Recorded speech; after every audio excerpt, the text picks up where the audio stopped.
7 giorni al mare, via dalla città, finalmente insieme noi due soli. Sveglia accanto a te, poi dopo il caffè, passeggiate mano nella mano.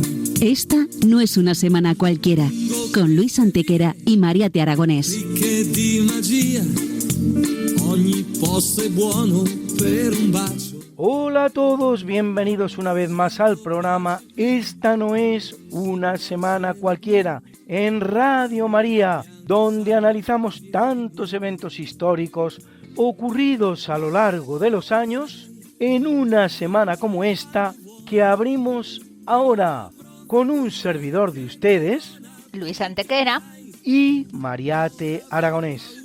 Una semana que no es una semana cualquiera, 7 días, 7 giorni, como dice nuestra sintonía, en los que han pasado a lo largo de la historia cosas que ni se imaginan nuestros oyentes. Porque la historia es así, mejor y más fantástica que la más increíble de las fantasías. Comencemos pues. Pues allá vamos. Come due bambini.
Son fechas muy importantes en el Egipto faraónico, ya que en el año 196 a.C.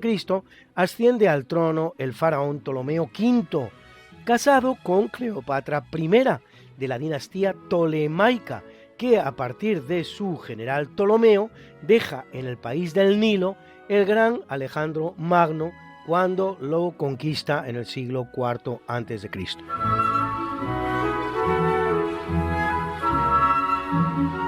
Y en 47 a.C., Cleopatra VII, reina de Egipto tras derrotar a su hermano Ptolomeo XIII con la ayuda de su amante romano Julio César, se casa con su hermano Ptolomeo XIV, de tan solo 10 años de edad, para poder así continuar en el trono.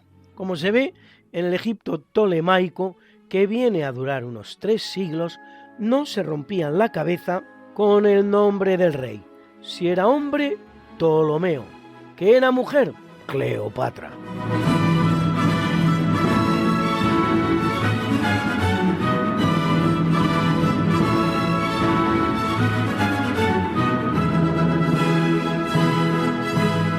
Y ya que de faraones hablamos, nadie mejor que nuestro rapsoda de la historia, Guillermo Arróniz, que nos trae hoy uno muy especial.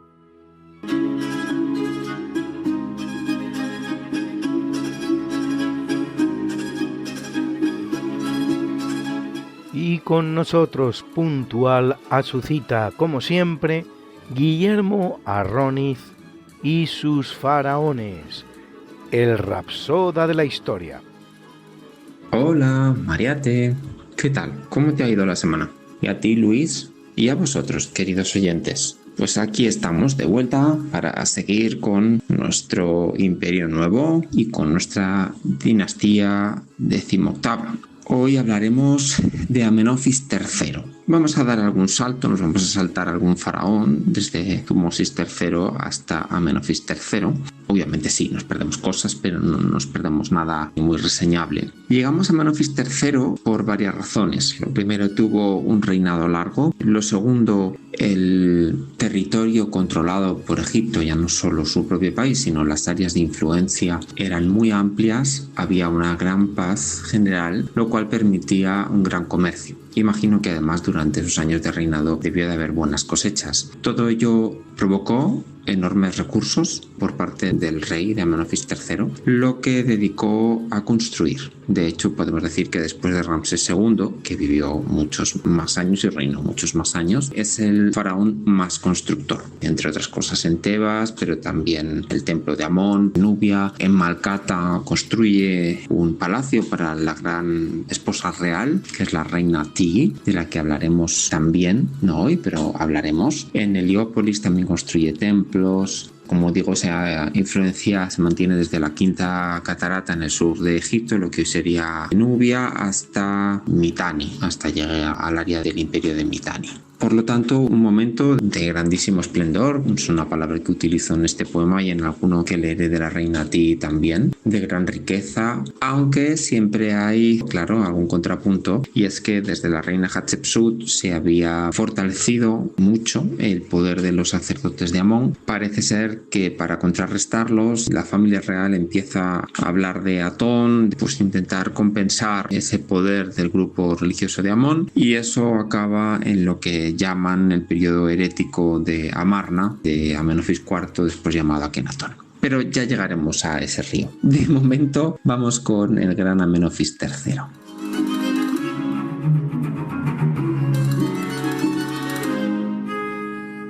Egipto llega al máximo esplendor.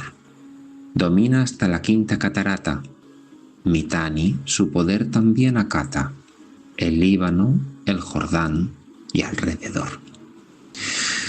Por eso es Amenofis constructor en Tebas y en Helópolis, Malcata, en Menfis y en Sudar, y casi empata en número con otro gran señor.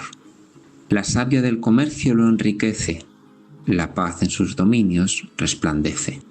Los templos se levantan y se agrandan. Los dioses de Kemet son los que mandan, mas Zenit es de un mundo que, a su paso, también verá el poder en el ocaso.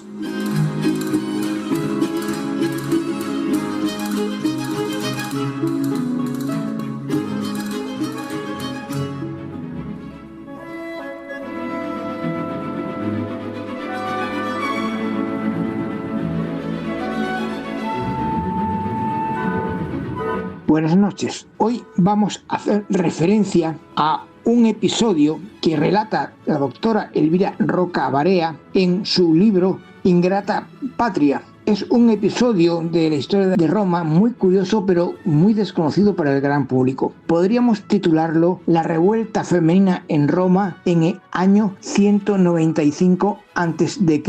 Tras las guerras púnicas, Roma atravesaba una precaria crisis económica que supuso la aprobación en el Senado de la Lex Oppia Sumptuaria, que, propuesta por el senador Cayo Opio, afectaba fundamentalmente a las mujeres, a las que prohibía poseer objetos de oro de más de media onza de peso, montar en carruajes a menos de 1 milla de Roma o de cualquier ciudad, salvo por motivos religiosos, o vestir telas de colores, por considerarse el costo del teñido un lujo innecesario. Esta ley tuvo su explicación en su momento, pues cualquier ostentación externa podía ofender a las penalidades que sufrían muchas familias después de la guerra, y el Estado se beneficiaba también en las recaudaciones de multas. Pero los tiempos de penuria habían pasado, pero la ley seguía manteniéndose, debido probablemente a que no afectaba a los hombres. Instigadas por Emilia Tercia, esposa de Escipión el Africano, mujeres romanas de todas las edades y clases de Roma intentaron que los tribunales del pueblo iniciaran el proceso de derogación de esa ley, pero solo encontraron apoyo en 2 tribunos frente a la oposición de los brutos, seguidores de Catón el Censor, que usaron su derecho de veto a la derogación de la ley. Catón, en el Senado, caracterizado por su radical oratoria no exenta de misoginia, llegó a decir: «Romanos, ¿acaso no sois ya capaces de gobernar a vuestras mujeres? ¿Quién manda en Roma? Roma será un reino de amazonas». A lo que el tribuno Marco Fundanio contestó: «Con el debido respeto del cónsul, pues es el magistrado más importante de Roma, debo discrepar de su parecer. Todas las leyes no son buenas para todos los tiempos.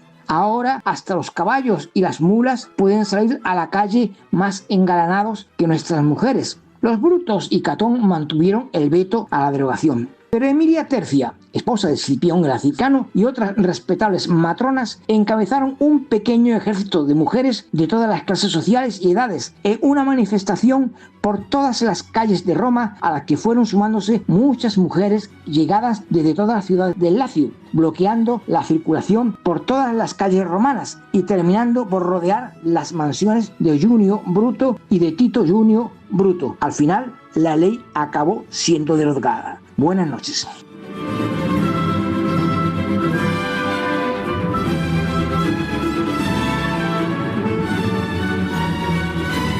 En 1344, tras 20 meses de asedio, Alfonso XI de Castilla arrebata Algeciras al Reino Islámico de Granada, paso de suma importancia en el proceso de la Reconquista, al permitir a Castilla el control del estrecho de cara a evitar nuevas invasiones islámicas, como las 3 que se habían producido en los tiempos anteriores: la de los almorávides en 1086, la de los almohades en 1145 y la de los benimerines desde 1275, y todo esto sin hablar de la originaria del año 711. En este caso, la buena noticia no viene sin la mala, pues ese mismo día en que conquista Algeciras, el gran rey castellano muere en el asedio a causa de la peste negra.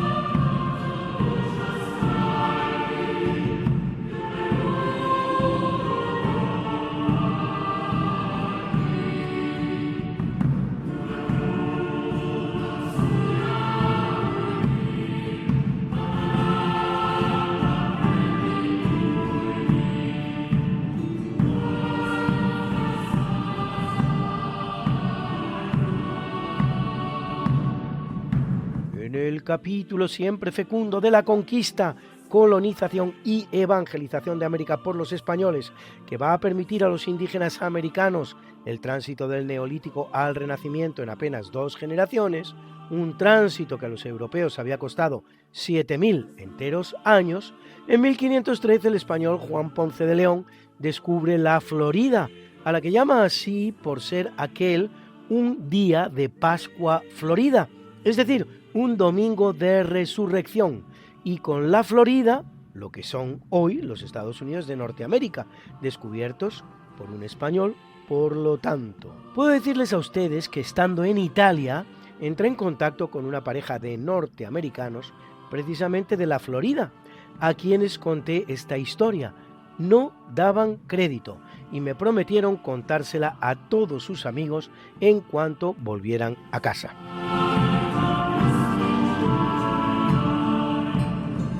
Y en 1624, en la que entonces se llamaba Chuquisaca y se llamará también en otros momentos de su historia La Plata, Charcas y Sucre al día de hoy, se funda la Universidad Mayor Real y Pontificia San Francisco Javier de Chuquisaca, la primera de Bolivia, pero solo una más de la treintena de universidades que funda España durante los años que duró su presencia en Hispanoamérica, a las que unir las 2 que fundó también en Filipinas, primeras las 2 de las fundadas jamás en Asia. haciendo posible todos ellos y muchos más ese proceso que podemos denominar, al modo en que lo hacemos con el propiciado por el Imperio Romano 15 siglos antes, de auténtica hispanización, un proceso que aglutina la exploración, la urbanización, la instrucción y la evangelización de los pueblos y territorios del Nuevo Mundo descubierto por España. Por cierto, no solo en América como acostumbramos a pensar, sino también en muchos otros lugares del planeta, y particularmente del Pacífico.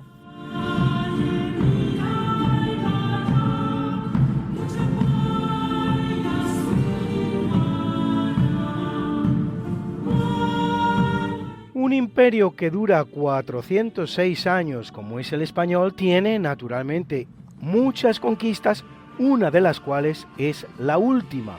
Pues bien, el gran Alberto Hernández, nos habla de esta última conquista del Imperio Español. Tomás Ollero y Mansilla. Nació en Béjar en el año 1838. De muy joven, con 15 años, ingresó en la Academia de Guardamarinas de Cádiz y a los 25 años salió destinado a Filipinas. Hasta que cumplió los 41 años se pasó persiguiendo piratas chinos y filibusteros en el Caribe, puesto que una vez estaba destinado en Cuba y otra en Filipinas. Al comienzo de la Tercera Guerra Carlista le llaman para que regrese a la península y allí le daban el mando de un barco, el Buenaventura. Allí le mandan a Bilbao a que impida el cerco de las tropas carlistas de esta importante ciudad. Así que se mete en la ría, en el malecón, atraca su barco que tiene 3 cañones giratorios y allí empieza a disparar contra los carlistas. También hace salidas contra ellos como si fuera un infante de marina más. El hecho es que aguanta unos cuantos meses allí el sitio aquel. Al final, ya prácticamente sin hombres y el barco casi totalmente destrozado para que no caiga en poder del enemigo, coge y abandona el sitio. La estancia allí ha sido un éxito, puesto que ha retrasado el avance de los carlistas. Por esta acción les concedida la Cruz Laureada de San Fernando. Luego le mandan a más destinos, siempre a Cuba o Filipinas, y allí se casa por poderes con una sevillana que ha conocido, Milagros. Cuando le deciden ya finalmente a Manila, pues se lleva a la mujer y se va a vivir allí con ella. Allí le encargan una misión, digamos secreta, pues tiene que ir a ver al embajador español en China y darle instrucciones o algo parecido. Así que embarca, pasa antes por Corea y Japón, llega a China y en este viaje está más de un año. Al año que su mujer no tenía noticias de él, se embarca en un barco inglés a la China para encontrarle. Hay una gran tormenta y el capitán no le queda más remedio que atar a la mujer a un palo porque tiene miedo de que la mujer no tenga fuerzas para sujetarse y sea arrojada por la borda. Llega a China, finalmente encuentra al marido y regresan felices a Filipinas. En Filipinas le aguarda otra misión que es reprimir a los piratas y allí se va, hay un grupo de islas, las Kiwi, que están entre Jolo y Borneo. Allí se va nuestro capitán, consigue derrotar a los piratas y toma posesión de ellas y deja una guarnición en nombre de España. El Tratado de Madrid, los ingleses y los alemanes reconocen estas posesiones de España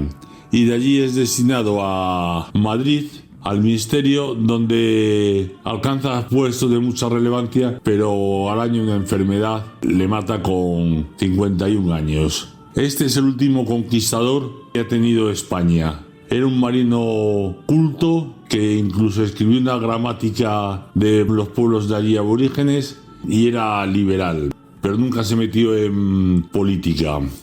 Las Islas Kiwi cuando el Tratado de París que se cede Cuba y Filipinas, estas no entran en lotes, que no sabían que existía prácticamente. Con lo cual los americanos más tarde se las compraron en España por $100,000. A la muerte de Tomás, su mujer Milagros, se mete en un convento y ya no saldrá hasta su muerte.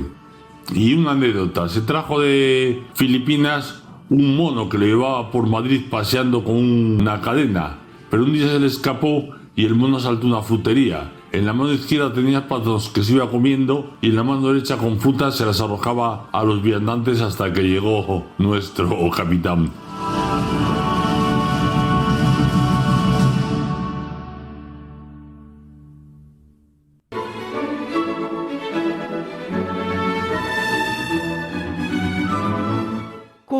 Llegando el año de 1625, a la muerte de Jaime I, Carlos I es proclamado rey de Inglaterra, Escocia e Irlanda.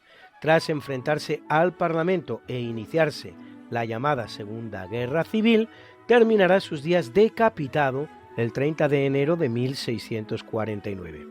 Carlos I fue un rey muy especial de Inglaterra, gran amante de las artes y particularmente de Rubens, algo en lo que le alabo el gusto. Realizó una extraña escapada a España para pedir la mano de una infanta española a Felipe III, que no se la concedió por ser Carlos protestante.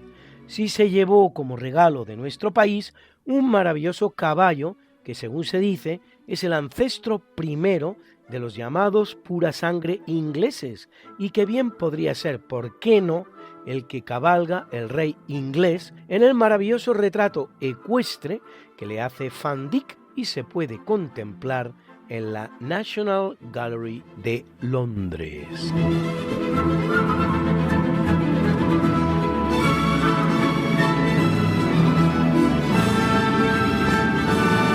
En 1796, el médico inglés Edward Jenner ha hecho un hallazgo fantástico. Ha descubierto que inoculando el virus de la viruela de la vaca en el ser humano, este se inmuniza de la viruela humana con mayor eficacia y con menor coste físico que inoculando el virus de la propia viruela humana, como se venía haciendo hasta la fecha en un proceso que se llamaba variolización.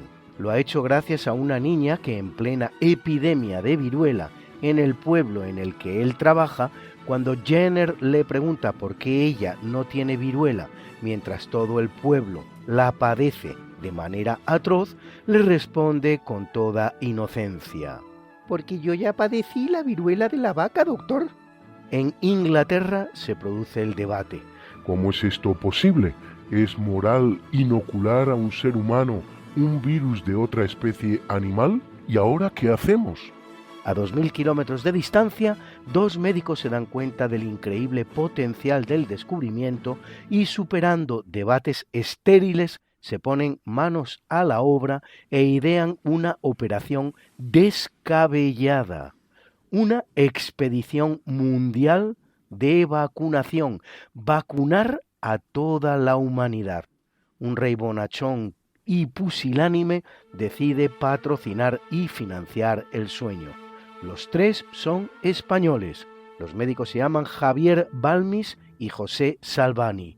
El rey se llama Carlos IV. Nos lo cuenta en detalle nuestro colaborador Albert Mesa.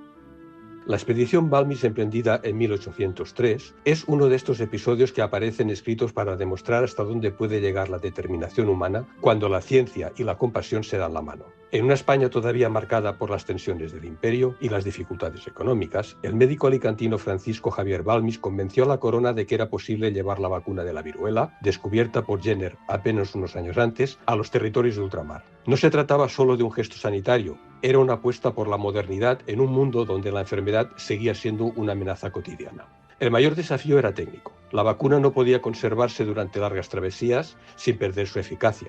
Balmis, entonces, ideó un método tan ingenioso como conmovedor: transportar la vacuna de brazo en brazo, inoculando a un grupo de niños que sucesivamente mantendrían vivos el virus vacunal. 22 pequeños expósitos, acompañados por la rectora Isabel Zendal, se convirtieron en el corazón biológico de la expedición.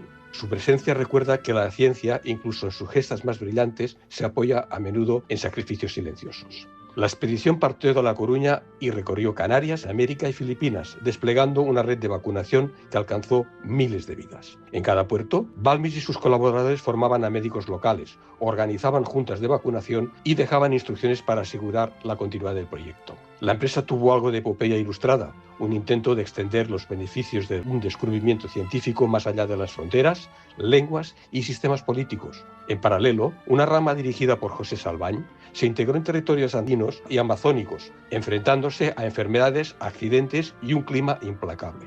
Cuando Balmis regresó en España en 1906, la expedición había logrado algo sin precedentes, una campaña global de vacunación en un tiempo en que la idea misma de la salud pública apenas comenzaba a tomar tal forma. Su impacto fue profundo, no solo por las vidas salvadas, sino por el ejemplo de colaboración científica que dejó atrás de sí. La figura de Isabel Zendal, durante muchos tiempos relegada, ha ido recuperando el reconocimiento que merece como pionera de la enfermería internacional. En contraste con este impulso humanitario, la historia recuerda episodios mucho más oscuros protagonizados por otras potencias.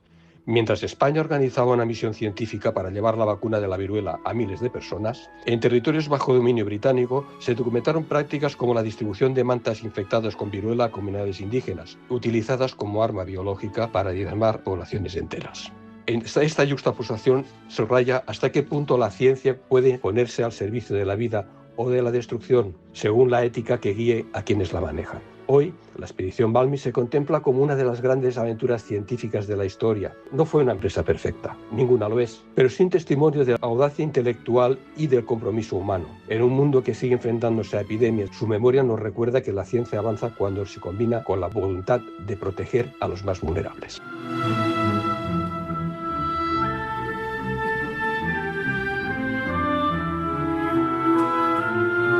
En el año 1802, mediante la paz de Amiens, que pone fin a la guerra anglo-española de los 6 años, la isla de Menorca, en manos inglesas desde hacía 4 años, vuelve a poder de España.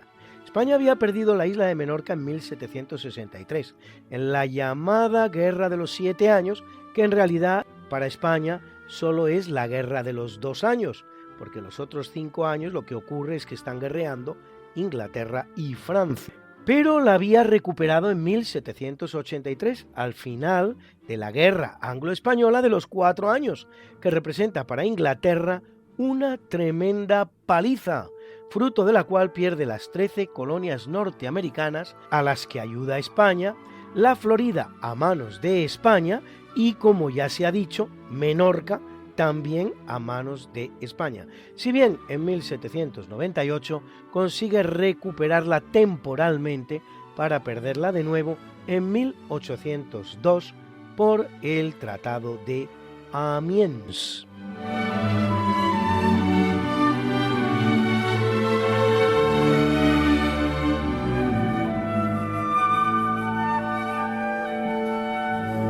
En el año 1821, España ratifica el tratado secreto que habían firmado el yanqui John Quincy Adams y el español Luis de Onís, conocido como Tratado Adams-Onís, por el que nuestro país cede a Estados Unidos el territorio de la Florida, en el sudeste de Norteamérica, poniendo fin a una disputa que había comenzado 9 años antes, con la entrada de tropas estadounidenses en el territorio español. La Florida es un territorio de América del Norte, en el sudeste de los actuales Estados Unidos, que moja sus costas en el Caribe, descubierto por Juan Ponce de León en 1513, mismo año en que en Panamá, Vasco Núñez de Balboa está descubriendo el Pacífico. La Florida sufrirá una invasión inglesa entre 1763, al término de la Guerra de los 7 años, hasta 1784, en que España la recuperará en la Guerra Anglo-Española de los 4 años, en el marco de la cual se produce la independencia de las 13 colonias norteamericanas. Ha sido la noticia de Lula.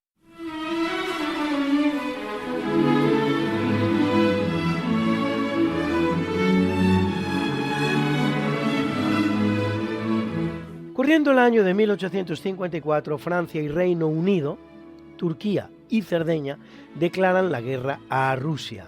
Es la Guerra de Crimea, que finaliza 2 años y 4 meses después, con la derrota rusa.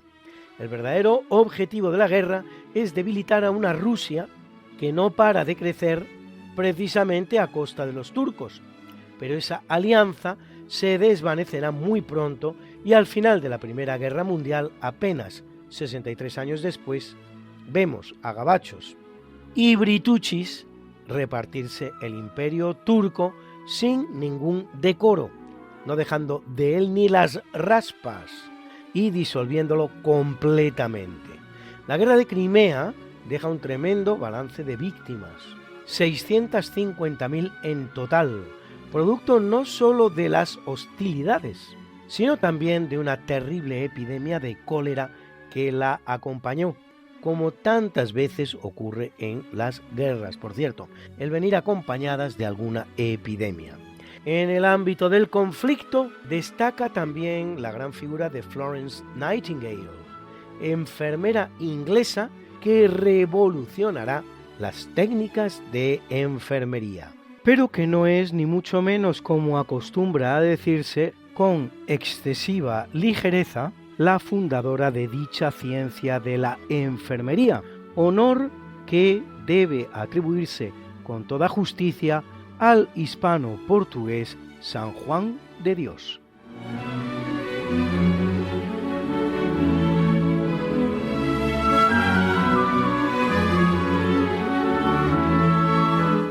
En 1861 el Parlamento piamontés, empeñado en el proceso de lo que se dará en llamar la unificación italiana, declara a Roma capital de Italia, y eso que ni siquiera ha conquistado todavía la ciudad papal. Semejante hito habrá de esperar todavía hasta el 20 de septiembre de 1870, casi una década después, hasta que por fin puedan entrar en la capital que fuera del gran imperio de Augusto las tropas del rey Víctor Manuel II, dirigidas por Raffaele Cadorna, que hace su famosa entrada por la Porta Pía, tras una batalla que dejó 49 víctimas y después de 2 intentos frustrados protagonizados con anterioridad por Giuseppe Garibaldi, el primero en 1862 y el segundo en 1867.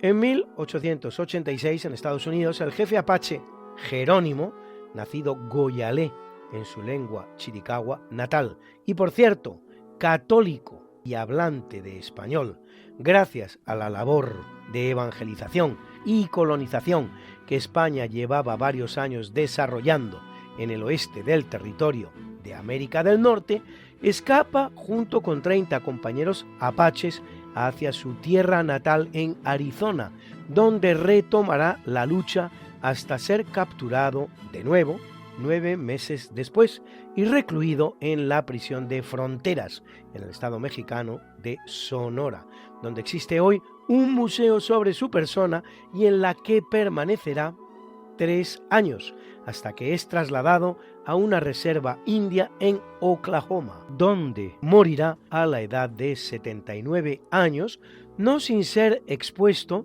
como indio ejemplar en la Exposición Panamericana de Búfalo de 1901 y en la Exposición Universal de San Luis de 1904.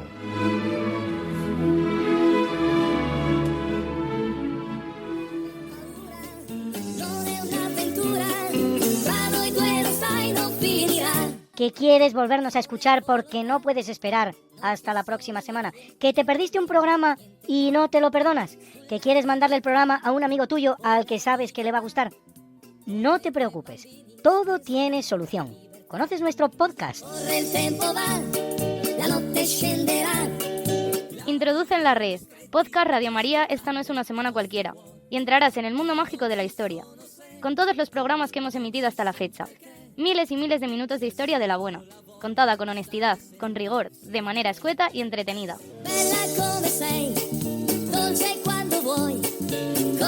Ya sabes, el podcast de Esta no es una semana cualquiera. Para oír la radio cuando tú quieras, donde tú quieras y con quien tú quieras.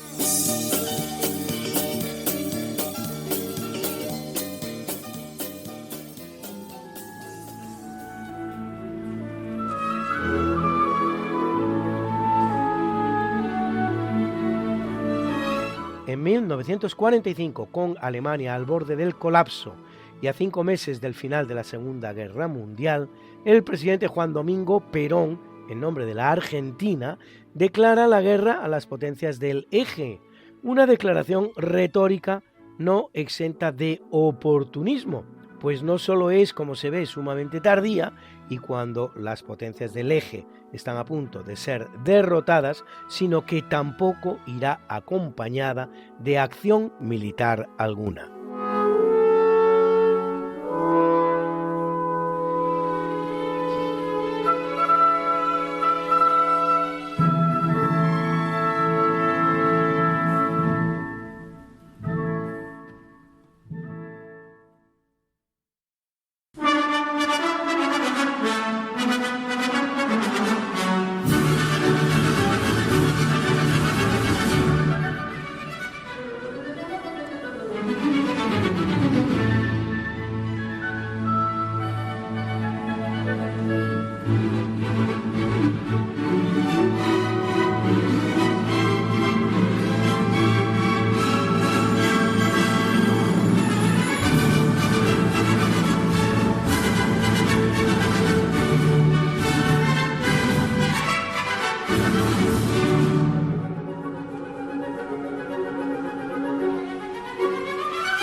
en el capítulo del natalicio, nace en el año 45 después de Cristo en Nápoles el poeta romano Publio Papinio Estacio, autor de la Tebaida y de la Aquilaida.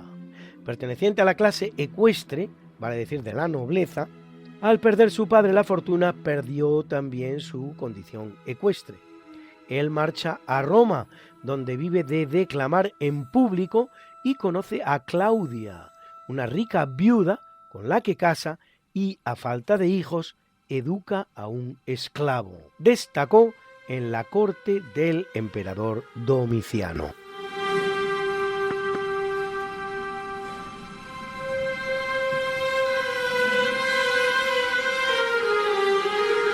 En el año 1553 nace el gran ingeniero español Jerónimo de Allanz. Siempre nos contaron que los británicos inventaron la máquina de vapor y con ella cambiaron el mundo. Pero, ¿y si te dijera que esa historia no es cierta? Que más de un siglo antes, un español ya había patentado y probado una máquina de vapor real. Se llamaba Jerónimo de Allanz y Beaumont. Nació en 1553, en Navarra, y desde joven sirvió a la corona como soldado, administrador y científico. Felipe II lo nombró administrador de minas. Supervisaba más de 500 explotaciones en España y América, enfrentándose a un reto enorme: cómo drenar túneles inundados y hacerlos respirables. En 1606 patentó su solución, la primera máquina de vapor del mundo. Un ingenio que bombeaba el agua fuera de las minas con la fuerza del vapor. Y funcionó. Logró reabrir la mina de plata de Guadalcanal en Sevilla. Pero Allanz no se quedó ahí. Inventó trajes de buceo, campanas submarinas, sistemas de aire acondicionado para minas, brújulas más precisas, balanzas de altísima sensibilidad. Hasta diseñó un prototipo de submarino. En total, más de 50 inventos patentados. Más de un siglo antes de Newcomen y Watt, un navarro ya había hecho realidad la energía del vapor.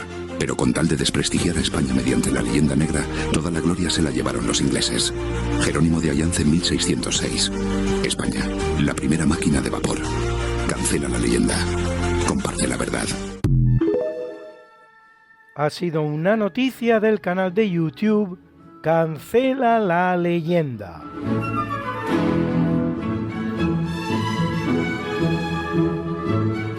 En 1560 viene al mundo Sebastián Rodríguez Cermeño, navegante de origen portugués al servicio de la corona española, que, al mando del galeón San Agustín, que realiza la ruta del Galeón de Manila, en 1595 recibe el encargo de, al llegar de Manila a las costas californianas, establecer un lugar en el que construir un puerto para aliviar el duro periplo del Galeón de Manila, cosechando un tremendo fracaso que resulta en la pérdida del barco, de la carga y de muchos tripulantes.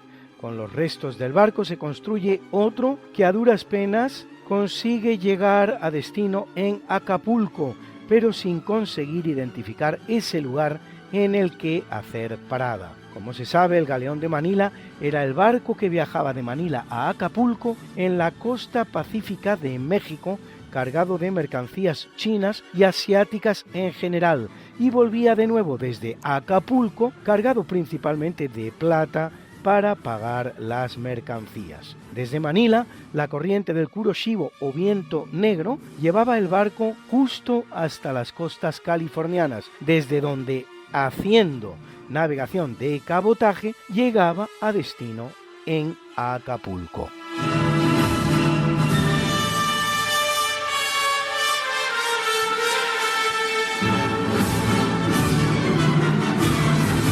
Corriendo el año 1785 nace el pobre Luis XVII de Francia, hijo de Luis XVI, que a los 10 años de edad es encerrado por la Revolución Francesa, que había guillotinado a su padre y a su madre en la prisión del Temple, en unas condiciones de salubridad pésimas que acabarán con su vida a la temprana edad de 10 años.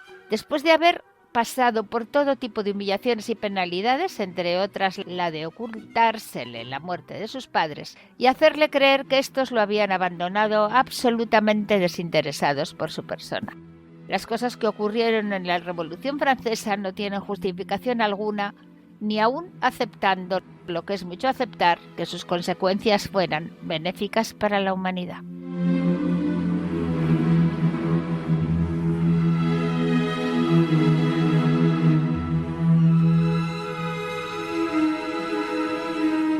Viene al mundo en el año 1847 el alemán Otto Wallach, nacido en la entonces ciudad alemana de Königsberg, que significa Monte de la Reina, y hoy ciudad rusa de Kaliningrado, que significa ciudad de Kalinin, uno de los dirigentes comunistas soviéticos. Y todo ello desde la despoblación total, cuando es expulsada toda su población germánica.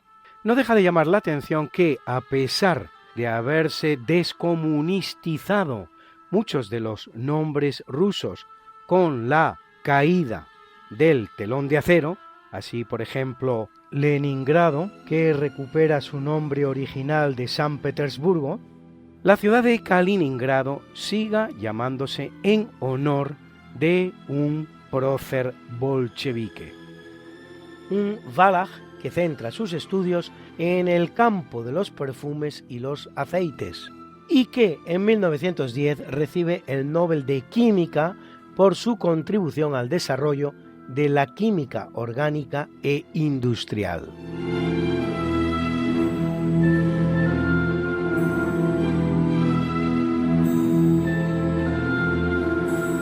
En 1851 escucha sus primeros sones, que luego perfeccionará con maestría, el gran compositor español Ruperto Chapí, autor de un centenar de zarzuelas, habiendo años que componía hasta 12, una por mes, algunas impagables como Las hijas del Cebedeo o El rey que rabió.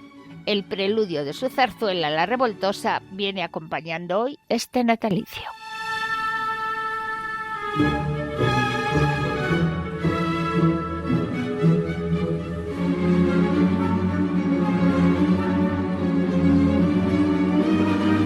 En 1886 nace el alemán Ludwig Mies van der Rohe, arquitecto que junto a Walter Gropius, Frank Lloyd Wright y Le Corbusier es uno de los padres de la arquitectura moderna, último director de la famosa escuela arquitectónica alemana del Bauhaus, caracterizada por un gran minimalismo, formas geométricas puras, ausencia de todo tipo de ornamentación y el uso de materiales novedosos como acero, vidrio y hormigón armado.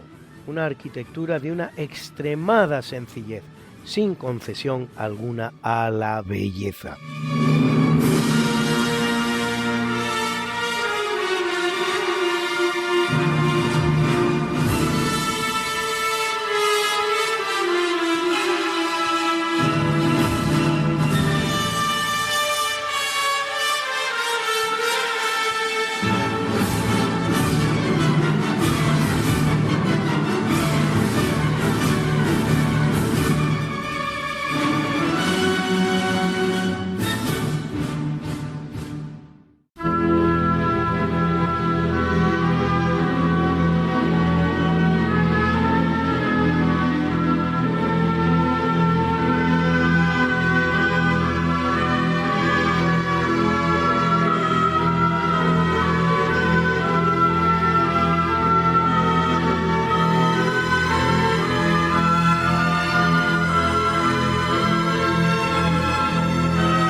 Capítulo del obituario muere en el año 1172 Abdallah Muhammad ben Saad ben Muhammad ben Ahmad ben Mardanis al-Yudami. Vamos, Muhammad ben Mardanixo, más conocido como el Rey Lobo, miembro de una familia mozárabe, así llamados los cristianos que se quedan en zona árabe, justo lo contrario de los mudéjares, que son los musulmanes que se quedan en tierra de cristianos, de la que provendría su nombre Mardanix, traducible y de hecho traducido como Martínez, hijo de Martín.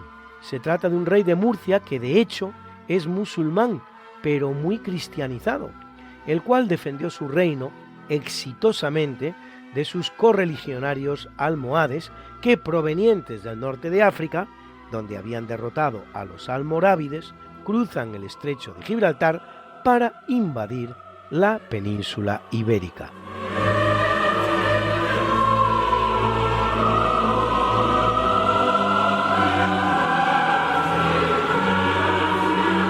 Corriendo el año 1770 en Madrid, donde ha sido llamado por el rey Carlos III y donde ha vivido sus últimos 8 años, fallece el pintor barroco italiano Giambattista Tiepolo, discípulo de Tiziano, Tintoretto y Veronese, autor de varios techos del Palacio Real de Madrid o de la obra Abraham y los 3 ángeles, que admiramos en el Museo del Prado. Su muerte no dejó de tener algo de rocambolesco. Por no poder recibir los santos sacramentos, será enterrado en secreto en un nicho de la iglesia de San Martín, donde más tarde desaparecería su tumba al ser derribada la iglesia durante el reinado de José I Bonaparte, dentro de lo que constituyó su política urbanística y eclesioclástica de destrucción de iglesias, destinada a abrir espacios más diáfanos en la ciudad de Madrid, una política que acabó con muchos de los mejores templos de la capital y con los valiosos tesoros que se acumulaban en ellos. Otra víctima de esa política serán precisamente los restos tantas veces buscados de otro gran pintor, en este caso el más grande de la historia. ¿Hace falta que se lo diga yo a ustedes? El egregio Diego Rodríguez de Silva y Velázquez.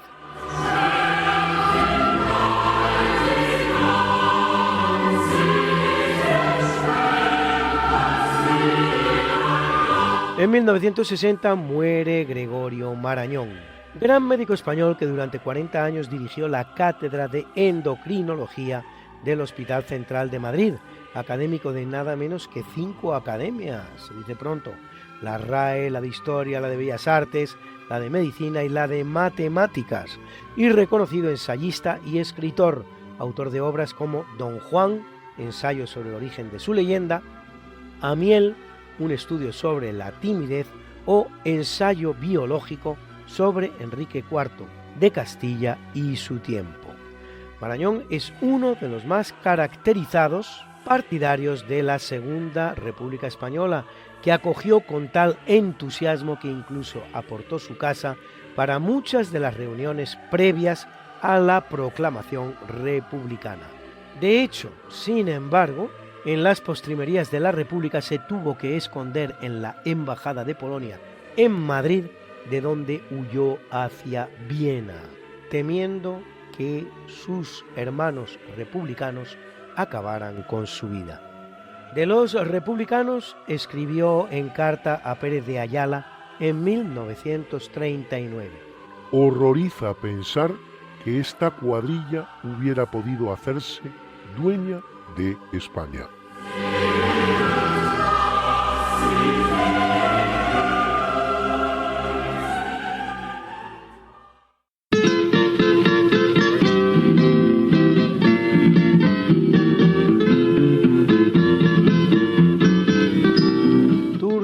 Para un escritor poco conocido.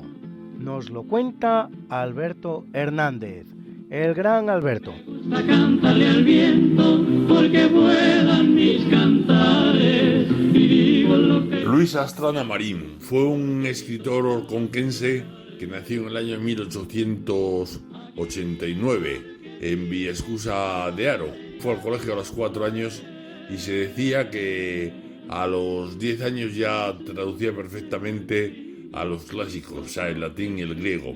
Más tarde ingresa en el seminario de Cuenca, pero parece ser que no tenía mucha vocación religiosa, con lo cual, después de un año de viajar por Europa, abandona el seminario y se instala en Madrid como periodista.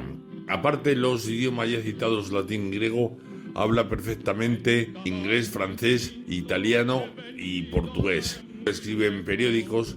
Aparte de masón, es radical, de los de Lerroux.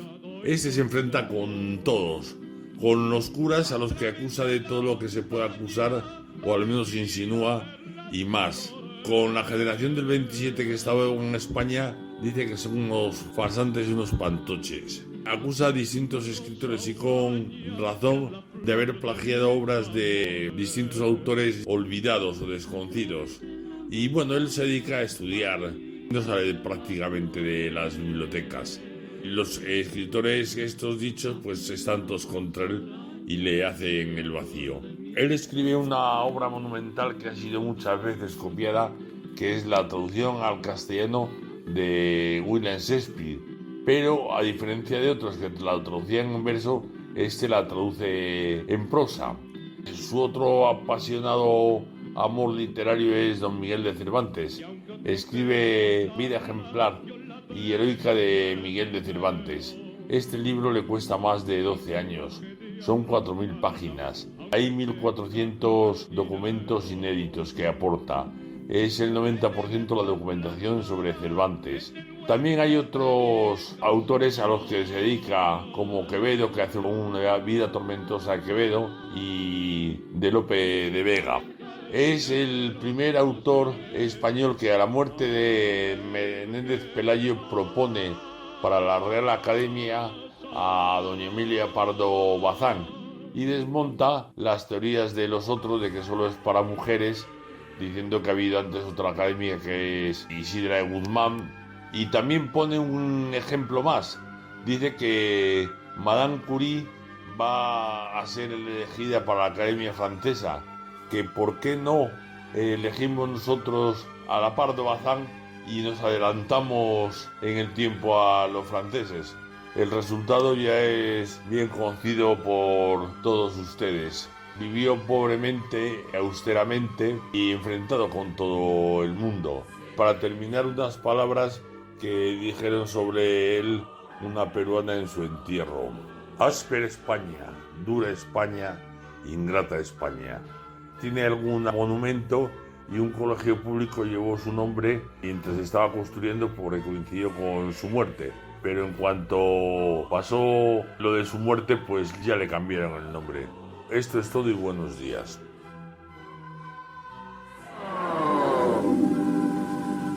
Lástima que terminó el festival de hoy.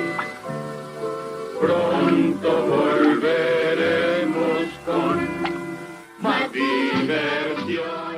Y sí, amigo, nada que podamos evitar. Nuestro programa se acaba una vez más. Pero recuerda,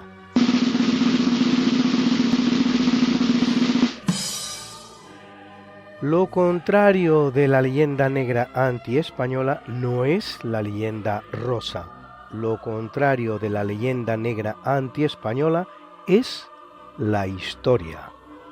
Ludovico Antiguo.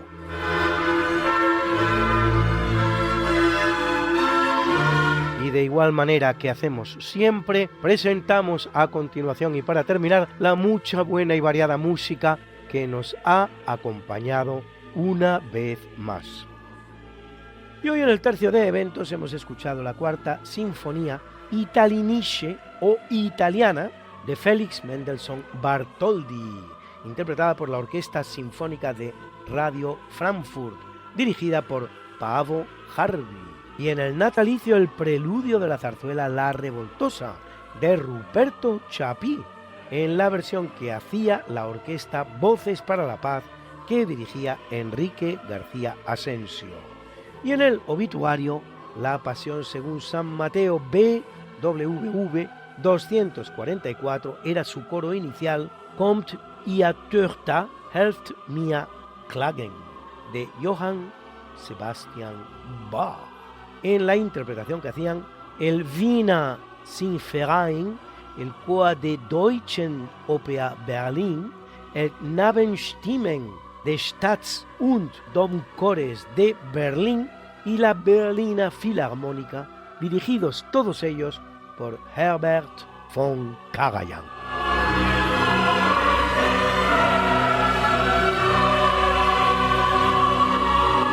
Y hoy hemos estado con ustedes Mariate Aragonés, Alberto Hernández, Guillermo Arroniz, Luis Aguilera, Lula Antequera, Albert Mesa y este su siempre seguro servidor, Luis Antequera.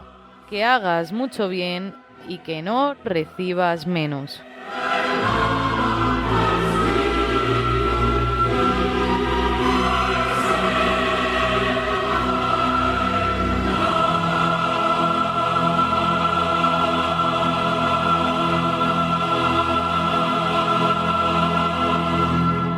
A que teníamos razón. La historia como es Y no como nos gustaría que fuera. Hasta el próximo programa. Se despiden de ti Mariate Aragonés y Luis Antequera.